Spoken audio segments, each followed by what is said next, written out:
دنیا بھر سے کچھ ایسی حالیہ ویڈیوز جنہیں دیکھ کر آپ کو آنکھوں پر یقین نہیں ہوگا کہ انسان اشرف المخلوقات جسے عقل کی بنیاد پر دنیا کی تمام مخلوقات پر فضیلت دی گئی ہے، جب وہ گرتا ہے تو کیسے جانوروں سے بھی بدتر حرکتیں کرنے لگتا ہے۔ یہ پہلی ویڈیو ایک پاکستانی ایئرپورٹ کی ہے جہاں پر اس شخص کو ایئر سیکیورٹی فورس نے شک کی بنیاد پر روک کر تلاشی لی تو پتہ یہ چلا کہ یہ بدبخت انسان قرآن کریم جیسی مقدس کتاب کو فورن کرنسی کی سمگلنگ کے لیے استعمال کر رہا تھا، اور اس نے یہ کرنسی قرآن کریم کے اندر جگہ جگہ پیجز کے اندر چھپا کر رکھی ہوئی تھی۔ ان لوگوں کے اندر اللہ کا خوف بالکل ختم ہو گیا ہے، کیونکہ اپنے چند پیسوں کے فائدے کے لیے یہ قرآن کریم جیسی مقدس کتاب کو سمگلنگ جیسے حرام کام کے لیے استعمال کرتے ہوئے دنیا اور آخرت کے انجام سے نہ ان کا دل کانپتا ہے اور نہ ان کے ہاتھ۔ آپ کے خیال میں اس طرح کی حرکت کرنے والے ایسے شخص کی کیا سزا ہونی چاہیے؟ اب یہ دوسری ویڈیو دیکھیں۔ جب ہم برِ صغیر پاک و ہند کے اندر شرک اور بدعات پر بات کرتے ہیں تو بار بار یہ کہتے ہیں کہ اگر ان لوگوں کو نہ سمجھایا گیا یا نہ روکا گیا تو یہ ہر روز حد سے بڑھتے جائیں گے اور اس طرح کی مشرکانہ رسموں کو پوری دنیا کے اندر ثواب کہہ کر یا پھر دین کا حصہ کہہ کر پھیلا دیں گے اور اسی گمراہی کو دین سمجھیں گے، جو کہ بہت ہی ثواب کا کام ہے۔ جس طرح سے درگاہوں اور مزاروں پر یہ مشرک منتوں کے لیے دھاگے، تالے اور چیزیں لٹکاتے ہیں، بالکل اسی طرح سے کوئی قبر پرست کعبہ کے اندر آ کر اس کے غلاف کے ساتھ اپنی کسی منت کے پورا ہونے کے لیے تالا باندھ گیا ہے۔ استغفر اللہ۔ Brother, what's that? What's that, brother? حالانکہ حرم کعبہ کے اندر اس طرح کی حرکتوں اور اس طرح کی بدعات کی سخت ترین سزائیں ہیں، لیکن ان لوگوں کو اپنے انجام کی ذرا پرواہ نہیں ہوتی، اور یہ بھی اس کام کو ثواب سمجھ کر یا پھر دین کا حصہ سمجھ کر کرتے ہیں۔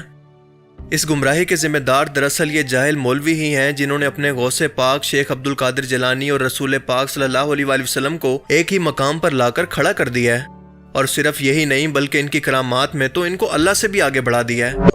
جس طرح نبی پاک صلی اللہ علیہ وآلہ وسلم آپ کو اللہ پاک نے سب نبیوں سے زیادہ معجزے عطا فرمایا اسی طریق پر جو ولایت غوث آدم کو ملی ہے آپ کو سب ولیوں سے زیادہ کرامتیں عطا فرمائی گئی۔ اور پھر دوسرا نقطہ دیکھیے، آقا کریم صلی اللہ علیہ وسلم کا جو طریقے اقدس ہے وہ کیا ہے۔ میرے آقا کریم علیہ السلام جب آپ خطاب فرماتے تھے، جیسے پہلا بندہ سنتا تھا حضرت حافظ صاحب، ویسے آخری بندہ سنتا تھا، ایک ایک لفظ نکرا سمجھ آتا تھا۔ حضور غوث پاک کی بارگاہ اقدس میں 70,000 لوگ بیٹھتے تھے، اور رجال الغیب الگ ہوتے تھے اور یا الگ ہوتے تھے، لیکن اس کے باوجود جیسے پہلا بندہ سنتا تھا ویسے آخری بندہ بھی سنا کرتا تھا۔ کیوں؟ حضور غوث پاک کی جو ولایت ہے یہ طریقے محمدی پر ہے۔ آپ کو یہ کمال عطا کی، آقا کریم علیہ السلام کے جسم پر پسینہ اقدس آئے تو خوشبوئیں ہوتی ہیں، وہی طریق غوث آدم کو عطا کیا گیا۔ آپ کے جسم اقدس پر بھی پسینہ آئے تو خوشبو آتی ہے۔ آقا کریم علیہ السلام کے جسم اقدس سے مکھی نہیں بیٹھتی، تو فرمایا جو میرے جد کریم کو اللہ نے فیض عطا کیا، کمال عطا کیا، اس کا پرتو جب مجھ پہ پڑا تو مکھی میرے جسم پر بھی نہیں بیٹھتی۔ یہ طریقے محمدی پر ہیں، حضور سیدی و سیدنا غوث اعظم رضی اللہ تعالیٰ۔ اچھا، یہ دو باتیں۔ اب تیسری بات سنیے، حضور غوث پاک کی شان بتانی ہے نا جی، تاکہ یہ قوم دیکھے تو صحیح میرے غوث کیا ہیں۔ ایسے تو نہیں فرماتے تیری سرکار میں لاتا ہے رضا ان کو شبی، جو میرا غوث ہے اور لاڈلا بیٹا تیرا، تو ذرا دیکھو تو صحیح نا میرے غوث کی شان کیا ہے۔ جو 11ویں والے کو اپنا پیر مانتے ہیں نا، وہی آج کمنٹ میں لکھیں گے یا غوث المدد۔ ہماری لاج کس کے ہاتھ ہے بغداد والے کے، ہماری لاج کس کے ہاتھ ہے بغداد والے کے، مصیبت ڈال دینا کام کس کا، غوث اعظم کا۔ اب جس طرح سے ان جاہل لوگوں نے شیخ عبد القادر جیلانی کو رسول پاک کے برابر کھڑا کرنے کی کوشش کی ہے، بالکل اسی طرح سے اعلیٰ حضرت کو بھی یہی مقام دیا جا رہا ہے۔ ایک بار ان سے مانگ کر دیکھ دوست، پھر کہیں ہاتھ پھیلانے کی ضرورت نہیں پڑے گی۔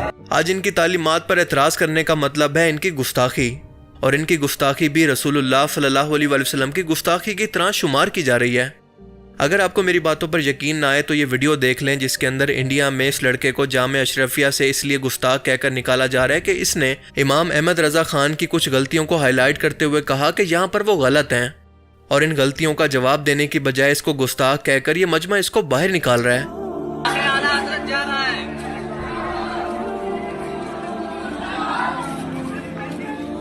آپ اندازہ لگانے کی کوشش کریں کہ یہ معاملہ کس قدر خطرناک ہے، کیونکہ یہ عقیدہ تو ہمارا رسول اللہ صلی اللہ علیہ وآلہ وسلم کے بارے میں ہے کہ وہ پیغمبر اور رسول ہیں اور غلطیوں سے پاک ہیں، لیکن ان لوگوں نے اپنے بزرگوں کو بھی بالکل وہی درجہ دے دیا ہے کہ وہ گناہوں سے بالکل پاک ہیں۔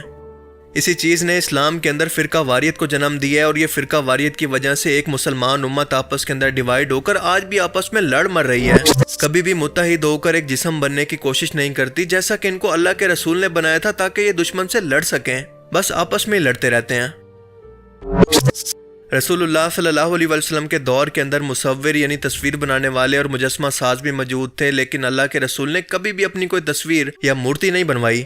آپ صلی اللہ علیہ وسلم نے فرمایا، جس کا مفہوم ہے کہ ان چیزوں سے ہی احتراماً بت پرستی اور شرک کا آغاز ہوتا ہے۔ تم سے پہلے کی قومیں بھی اسی طرح سے کسی نیک بزرگ کے مرنے کے بعد احتراماً اس کی مورتیاں بناتی اور پھر آہستہ آہستہ ان مورتیوں اور تصویروں کی عبادت شروع ہو جاتی۔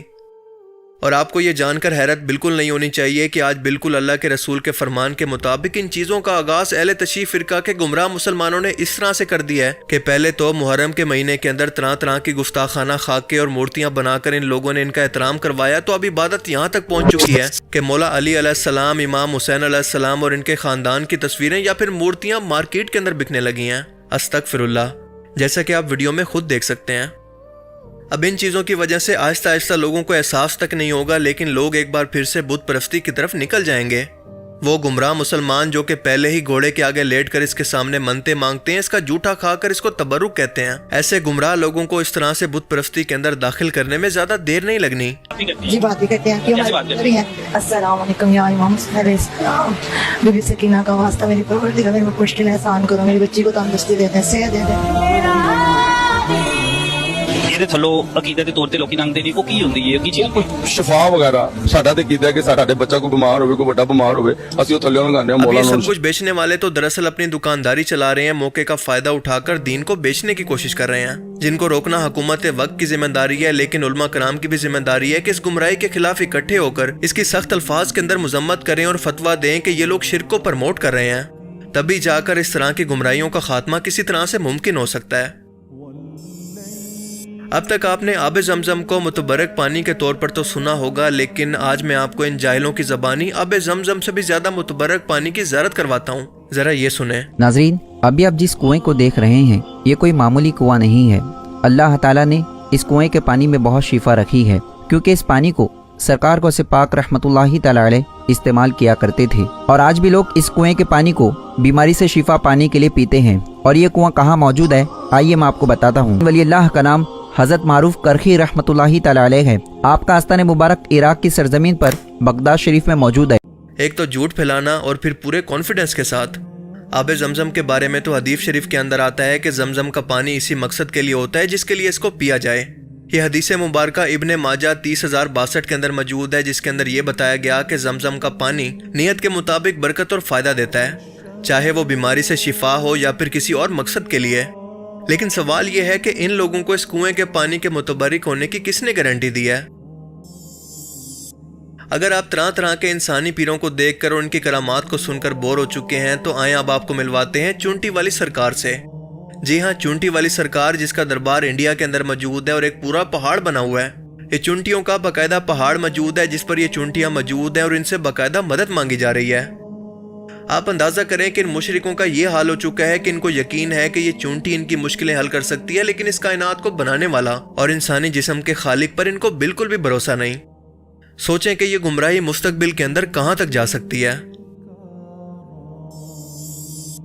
اب ثاقب رضا مصطفی صاحب کی یہ سٹوری سنیں جس کے اندر وہ رسول اللہ صلی اللہ علیہ وسلم پر جھوٹ باندھ رہے ہیں، ارشد ندیم سے بھی لمبی پھینک رہے ہیں اور پورے کانفیڈنس کے ساتھ۔ 65 کی جنگ لگی ہے تو جو حضور کے روضہ کے آس پاس مجاورین تھے، خادم تھے، ان میں سے ایک خادم نے دیکھا کہ حضور روضہ انور سے باہر تشریف لا رہے ہیں اور جنگی لباس حضور نے پہنا ہوا ہے اور تلوار حمائل کی ہوئی ہے اور حضور کے ساتھ اصحاب ہیں۔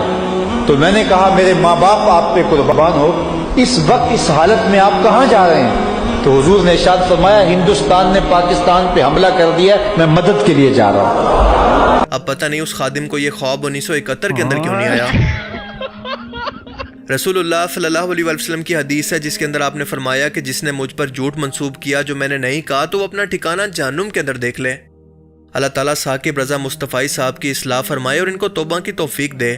ہم تو ابھی بھی ان کے بارے میں حسن ظن رکھتے ہیں کہ ہو سکتا ہے کہ جذبات کے اندر آ کر کسی شخص سے یہ کہانی سن کر وہ محبت کی وجہ سے اس کہانی پر یقین کر بیٹھے ہوں، لیکن اب ان کہانیوں کا دور ختم ہو کا نشہ کچھ ایسا ہے کہ آپ اندازہ لگائیں کہ انڈیا کے اندر اتر پردیش ریاست کے متھورا ڈسٹرکٹ کے اندر ایک مندر ہے جس کا نام ہے بینکی بہاری ٹیمپل. یہاں پر لوگ نکلنے والے اے سی کے پانی کو سر اور جسم پر ملنے کے ساتھ ساتھ پی بھی رہے تھے کہ یہ ان کے بھگوان ٹھاکر جی کے پاؤں سے موجاتی طور پر باہر آ رہا ہے، لیکن بعد میں پتا چلا کہ یہ تو دراصل اے سی کا پانی ہے جو کہ اس پائپ سے نکل رہا تھا. لیکن بار بار لوگوں کو سمجھانے کے باوجود بھی لوگ اس کو پینے سے باز نہیں آ رہے تھے. لوگوں کو لگتا ہے جو ہمارے ٹھاکر جی کے چرنوں سے آ رہا ہے. میں بتانا چاہتا ہوں کہ وہ اے سی کا پانی ہے. یہ اے سی کا پانی ہے، یہ چرنوں کا پانی نہیں ہے ٹھاکر جی کے.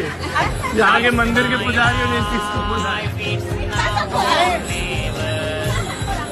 جبکہ یہاں کے مندر کے پجاریوں کے دوارا اس چیز کا کھنڈن کیا گیا تھا کہ یہ جو جل ہے وہ اے سی کا آ رہا ہے، نہ کہ یہ جو ہے ہمارے ٹھاکر جی کے چرنوں سے آ رہا ہے. تو بہت سارے لوگ اس کو جو ہے چڑھنا امرت سمجھ کے پیتے ہیں، جبکہ یہ اے سی کا جل ہے. تو کرپیا اسے نہ پیے، کیونکہ ہو سکتا ہے کہ آپ کی طبیعت خراب ہو جائے یا انفیکشن ہو جائے باڈی میں. انڈیا میں مندر بنانے سے زیادہ سیریس ایجوکیشن کی بہت زیادہ ضرورت ہے. گمراہی اس قدر ہو چکی ہے کہ یہاں پر اگر لوگوں کے لیے بورڈ بھی لگا دیا جائے کہ یہ اے سی کا پانی ہے، اس کو مت پیو، تو لوگ پھر بھی اس کو پینے سے باز نہیں آئیں گے. آج کی ویڈیو میں صرف اتنا ہی. ملتے ہیں کسی نیکسٹ ویڈیو کے اندر اسی طرح کی مزید کسی انٹرسٹنگ لیکن ساتھ ساتھ ڈسٹربنگ قسم کی ویڈیوز کے ساتھ. اپنا بہت سارا خیال رکھیے گا. Thanks for watching this video. اللہ حافظ. غیر گربت کی پوجا تو کافر، جو ٹھہرائے بیٹا خدا کا تو کافر، جھکے آگ پر بہرے سجدہ تو کافر، ستاروں میں مانے کرشمہ تو کافر، مگر مومنوں پہ کشادہ ہے راہیں، پرستش کریں شوق سے جس کی چاہیں، نبی کو جو چاہیں خدا کر دکھائیں، اماموں کا رتبہ نبی سے بڑھائیں، شہیدوں پہ جا جا کے مانگیں دعائیں، مزاروں پہ دن رات منتیں چڑھائیں. نہ توحید میں کچھ خلل اس سے آئے، نہ اسلام بگڑے نہ ایمان جائے.